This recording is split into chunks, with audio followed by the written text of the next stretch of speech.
Hey, my name is Mai. I have been in the games industry for 5 years, and I have had 3 top 100 grossing titles on Google Play and iTunes. I recently left mobile because been there, done that is how I feel about monetizing mobile games. Anyone that knows me knows that once I get to the top of a mountain, I need a new, more challenging mountain to climb. And that new mountain for me is figuring out how to monetize in the virtual and augmented reality space. And it's super cool. The technology's there. People are making fun, wacky experiences with it. However, when it comes to monetization, it's the Wild West. No one has the answers. And since my specialty is in designing fun games and monetization, I thought maybe I can crack this puzzle. And that's what I'm doing as co-founder and chief product officer of AdVR. We are working on technology that helps virtual and augmented reality developers monetize. Roughly 1,000 of you saw my talk last year. And as I said then, you are my best friends. Those of you that are new, you're also my best friends. And as you know, best friends share secrets. In my experience, Halloween in October, Thanksgiving in November, Christmas in December, New Year's in January, and Valentine's Day in February. These are some of the most lucrative months out of the year. In 2015, iTunes made nearly $1 billion just off of the holiday month of December alone. There's a lot of money to be made during the holidays. Yes, we were very excited that day. Okay, how do you get a slice of the holiday pie? How do you ensure that you come out winning with only 2 months left to prepare? Because, make no mistake, all the top grossing games have it down to a science. This is Kim Kardashian Hollywood, and you can see here they had a Halloween special, Christmas special, and Valentine's Day special. This is Heyday. They also had a Halloween special, Christmas special, and Valentine's Day special. And this is Game of War. Yes, that is Kate Upton in a sombrero for Cinco de Mayo. And yes, that is a Mother's Day super sale, which, by the way, my mom can kick your mom's ass, even without the sale. Love you, Mom. I've been doing this for 5 years. You're my best friends. And because you're my best friends, I'm going to help you maximize your revenue every holiday season. So let's start. 1. Modify your existing mechanics. It is currently July, and we are 2 months away from the start of the holiday gauntlet. In these next 2 months, you can invest time and energy into developing brand new features that may or may not make you any money, or you can take a look at what you have and modify it. Look, if you can afford the risk, take it. If you can't, modify what you have. An example of what I did in modifying what I have was when I was working on Castle Story. I asked myself, what do players love about this game? Why do players log in multiple times a day? And it was for the story. Players play the game for the story. And since the story is told through the questing system, I asked myself, how can I make this feel new and refreshing? For anyone unfamiliar with questing, questing is a system where an in-game character will ask you to do something for them in exchange for a small reward. This is a common way to progress a game's narrative. And for the longest time, Castle Story's quest system was structured in a linear way like this. When you finish quest number 1, you get quest number 2. When you finish number 2, you get quest number 3, all the way down to the very end where a prize is waiting for you. I love narrative-heavy games. I'm a big fan of Mass Effect, and if you haven't played it, check it out. Basically, in this game, when you are presented with options, based on what you pick, the narrative will change. A character may hate you, a character may love you, a character may die, based on what you decided to say and do. So I wondered, can I bring this into Castle Story? Can I make the game's narrative non-linear? I gave it a shot and came up with this. I kept in mind that Castle is a casual game. I did not kill off your character because you rather feed your cow instead of your chicken. Regardless of what the player decided to do, it did not affect their game negatively. So how this works is when a player completes quest number 1, they get quest number 2. And when they finish quest number 2, they'll get quest 3A or 3B, not both. And they will continue down that chain to the very end where a prize is waiting for them. I would always make the prizes different just to spice it up a bit. And then I said, what if I nested 2 of these in each other? What if I made it more complicated? You can see here when you finish quest number 1, you get quest number 2. Based on what you decide to do in quest number 2, you'll get chain 3A or 3B. And then again, when you progress down another layer at 4A and 4B, depending what you do there, the branches will split again. So at no point do these quests come back together. So I made a version where it kind of does. So in this one, it's a little different. When you finish quest 1, it doesn't matter what you decided to do. You will get both quests 2 and 3. However, to continue down the chain, you have to complete both to unlock quest number 4. And then in quest number 4, same thing. Depending on what you do there, you'll get 5A or 5B, and so on down to the very end where you get your prize. And we released this into the game, and players liked it.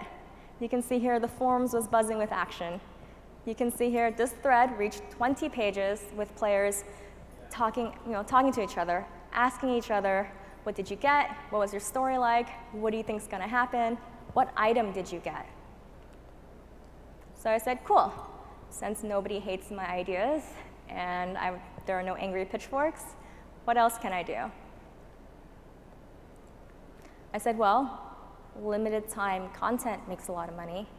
How do we modify that? Well, for the longest time, limited time content was structured in a way where it was only available for a few days, usually around 5 to 7 days. And then after that, it's gone. It's never going to be available ever again. Otherwise, it's not limited time, right? And because it's limited time, it's always unrelated to the main plot. And the big incentive for doing this is that there's a super duper novelty, one-of-a-kind prize waiting for you at the very end. And you can only get it if you participated in the limited time content. And this is what it looks like. When you finish quest number 1, you get quest number 2, all the way down to the end where that novelty item is waiting for you. And in green on the side, you can see here that this entire chain goes away within 5 days. You can set it to be whatever you want it to be. In my example, I picked 5. If you didn't log in during those 5 days when it was available, well, that's too bad. You missed out. It's gone. We're never releasing it again. If you did log in during those 5 days and you didn't make it down to the very end, say you made it to quest number 4 and 5 was the last one, well, too bad. You missed out. And while this content is good, it definitely monetizes really well, it's boring. It's not good enough. You can only release so many limited time content, special items, and stories before the whole thing feels regular. There's nothing new about it. And as I said earlier, players play the game for the story. Why would they find investing time and energy towards an unrelated story plot fun? It's not to them. Also, to create this kind of content takes a lot of effort.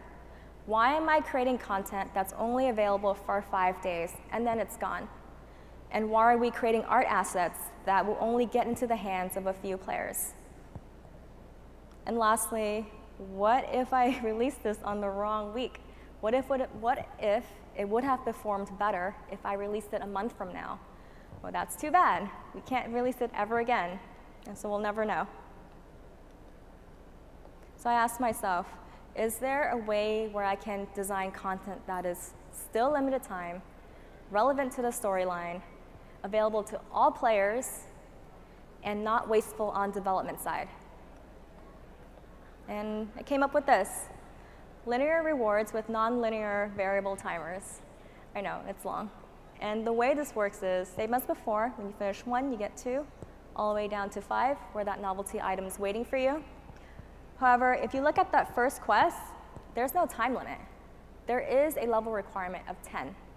So basically, if you were level 10 on the day of the release, you get a shot at this right away. If you weren't, no problem. When you get to level 10 in a few days or a week, you'll get a shot at it.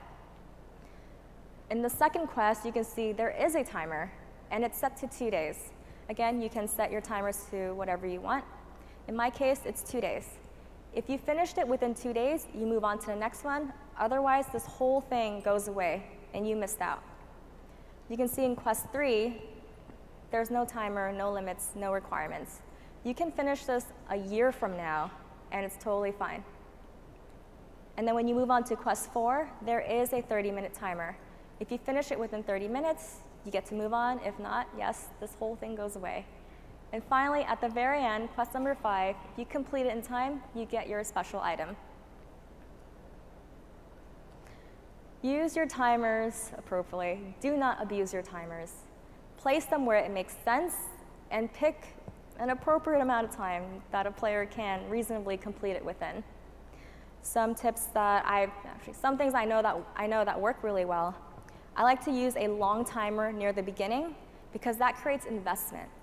When a player, when they complete a quest within time limit in this crunch, they feel good. They're like, oh, awesome, I did it. I'm going to continue through. Use short timers like 30 minutes if you want to increase sessions per day or session length.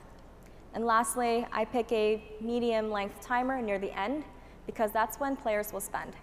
By this point, players will say, I have an hour left on my time. They're not going to throw away their effort, getting this close and then not getting their prize. They'd rather just pay and get it done with if they're almost out of time. We released this type of content on February of 2014, themed around Valentine's Day, and you can see it did pretty well. We had a nice spike in revenue. And you can see here, this type of content lift our baseline revenue for the next following month. So the red line was our baseline before the release of the content. The green line is our new baseline after the release of the content. And what you see happening here is, as I said earlier, the quest was set to level 10. If you were level 10 on the day of the release, you'll get it right away.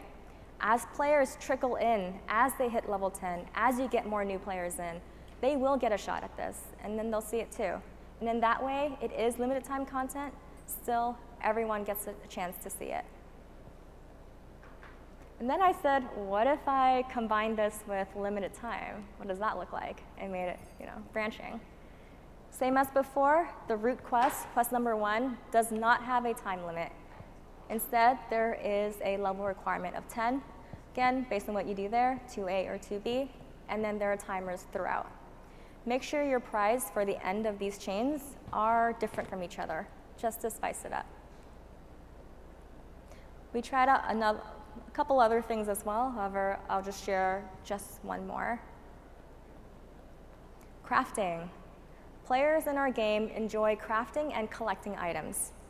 For anyone that's unfamiliar with what crafting is where you take a bunch of items and combine it together to make one brand new item.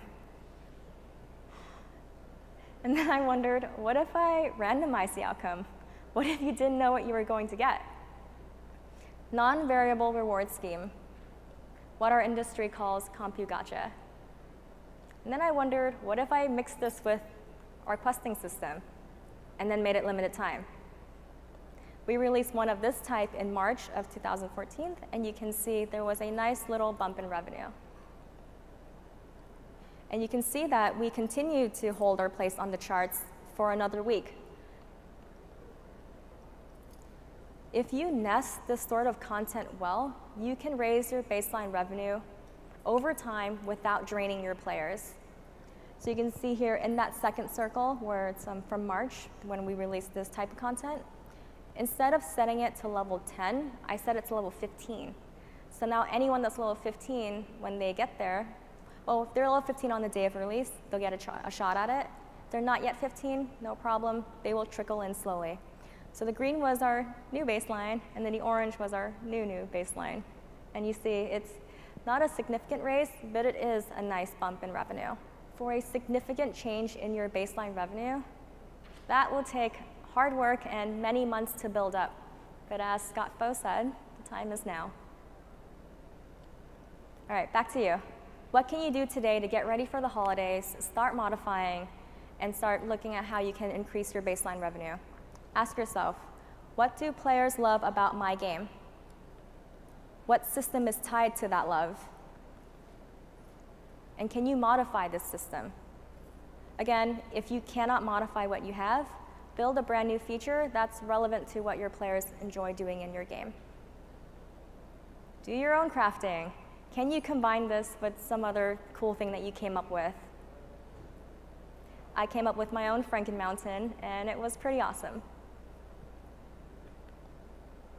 Okay, you have all these ideas. What do you do next? You experiment and see what works. Do not do this during the holidays. Do this before the holidays. You have 2 months to experiment before you unleash it into the holiday gauntlet. Again, only you know your situation. Everyone's different. So figure out what works best for you. In my experience, what I do is I take a look at my release schedule, and then I clear it. And then I insert my experiments in between my regular content cadence. And I do this so that I don't freak out my players. It's not enjoyable to log in and play a bunch of tester experimental content week after week. That sucks.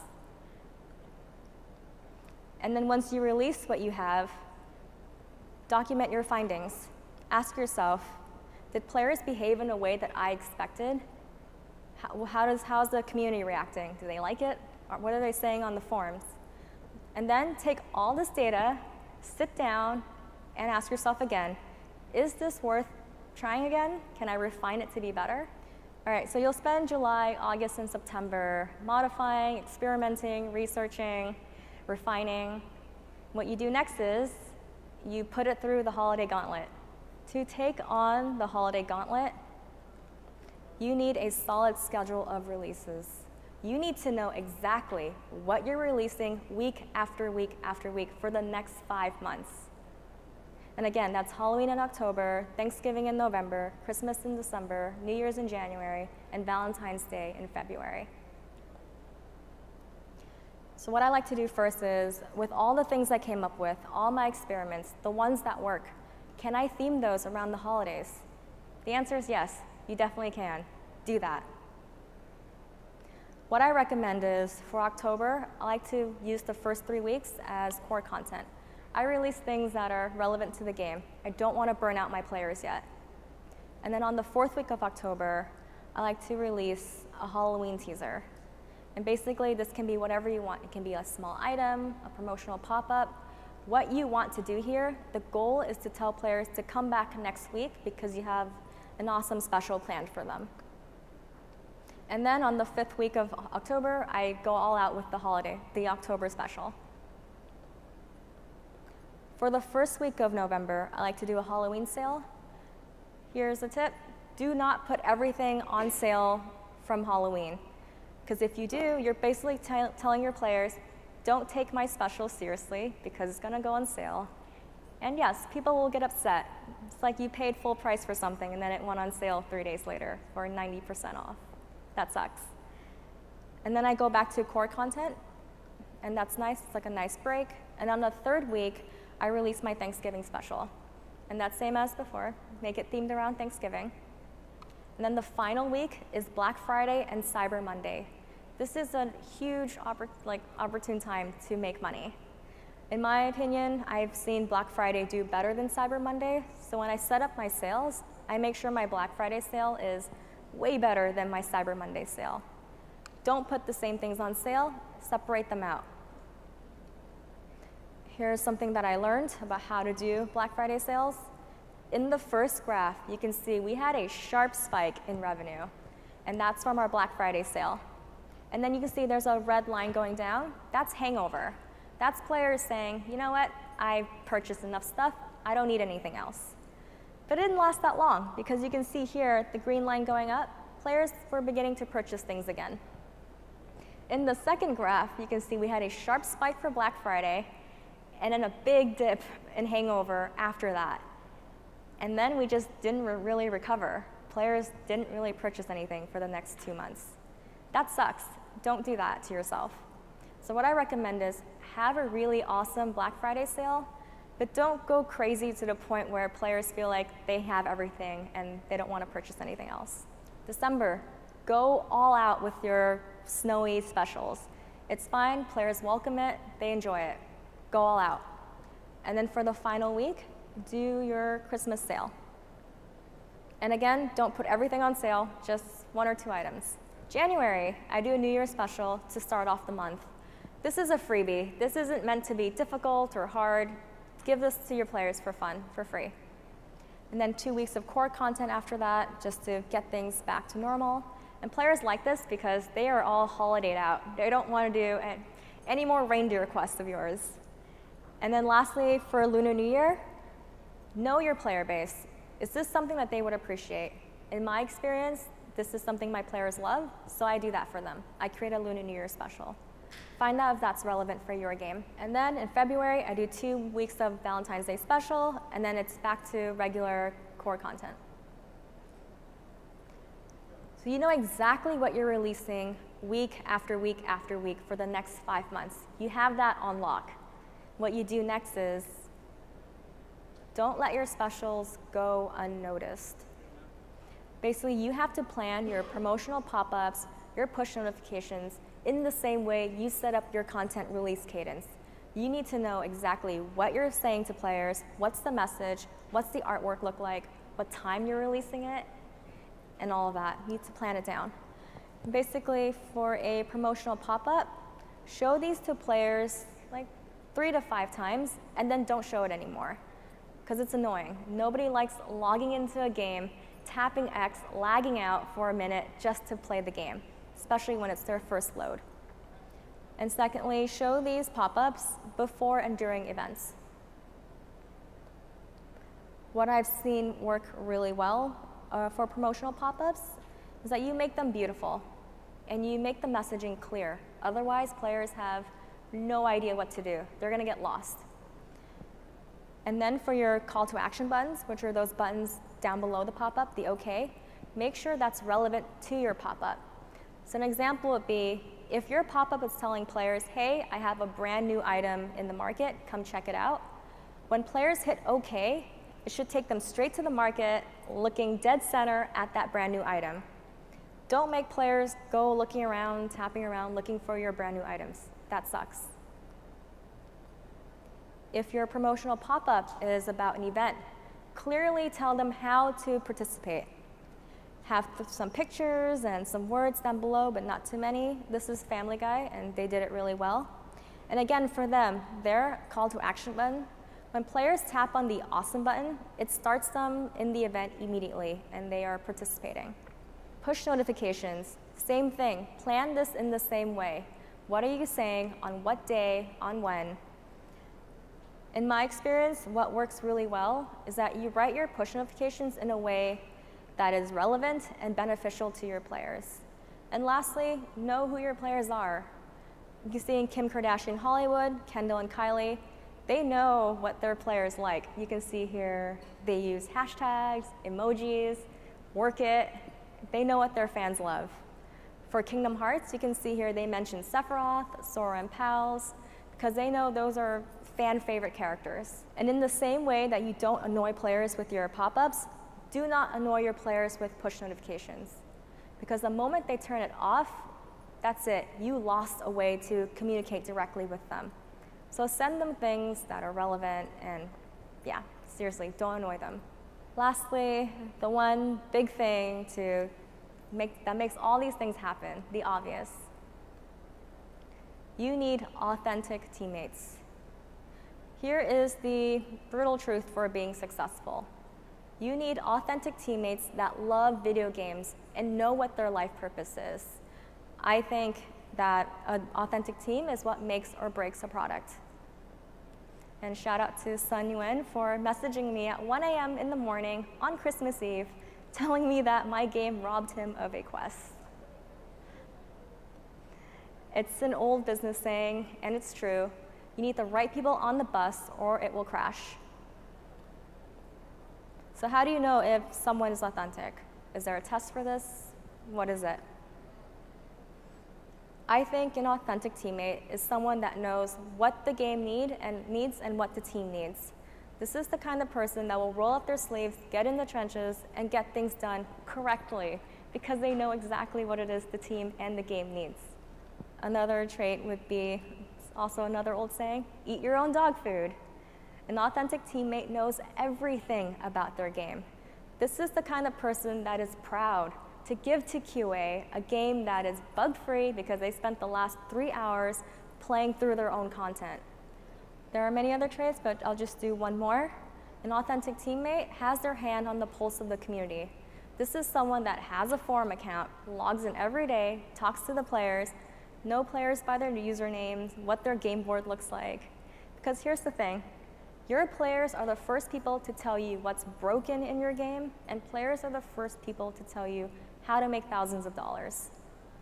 An authentic teammate knows more than what their community managers tell them in their weekly report or daily report. So you know what authenticity looks like, strive for that.